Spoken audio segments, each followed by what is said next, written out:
It was a busy Friday afternoon, and the private jet was ready to take off. Inside the luxury airport lounge, the usual buzz of wealthy passengers preparing for their flights echoed through the high-end terminal. But today, the scene would turn into one of drama and corporate power plays.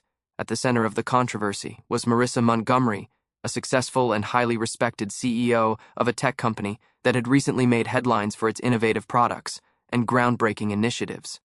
Marissa, known for her bold leadership style and unapologetic confidence, had earned her place at the top through years of hard work.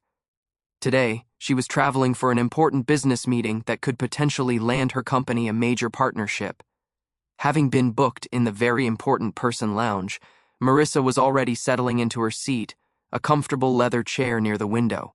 She was quietly reviewing some notes on her tablet when an attendant approached, looking somewhat flustered. "Excuse me, Ms. Montgomery," the attendant said, her voice strained. "There seems to be an issue with your seat. We need to move you to a different one. A priority passenger has arrived, and their seat is reserved." Marissa raised an eyebrow, trying to keep her cool. "Priority passenger? This seat was specifically assigned to me. I don't think there should be any issue," she replied, her tone calm but firm. She wasn't the type to be easily intimidated. The attendant hesitated. "I understand, but we've been told to ask you to vacate it for a VIP client who's just arrived." Before Marissa could respond, a man in a sharp suit walked in, surrounded by a small entourage. It was John Ellis, a well-known investor who had made his fortune off the backs of countless startups, many of them companies of color that had been undervalued by the mainstream. As Ellis approached, the attendant quickly stepped aside and gestured toward the seat Marissa had been occupying. Marissa felt a flicker of frustration, but she stood up without a word, moving toward the new chair the attendant had pointed her to. The power dynamics were clear. John Ellis was white, and in the world they lived in, his skin color seemed to have more weight in this moment than her accomplishments or status. But Marissa wasn't going to let that slide. As she settled into the new seat, she observed the situation with a cool, calculating gaze. Her mind raced. She knew this wasn't just a seating issue. It was a blatant example of racial prejudice and corporate favoritism. She had faced microaggressions before, but this felt like something else entirely. The thought of letting this injustice go without challenge was not an option. As she sat there stewing in frustration, her phone buzzed.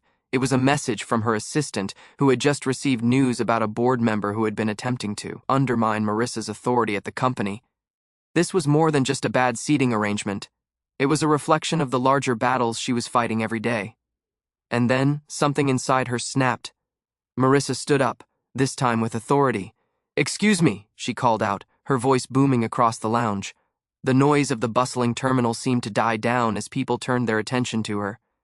"Is there a reason why a seat specifically reserved for me is being given to someone else?" she asked, her eyes locked onto the attendants and then onto John Ellis. The room fell silent. Ellis, caught off guard, stammered, I didn't mean to cause any trouble." Marissa didn't flinch.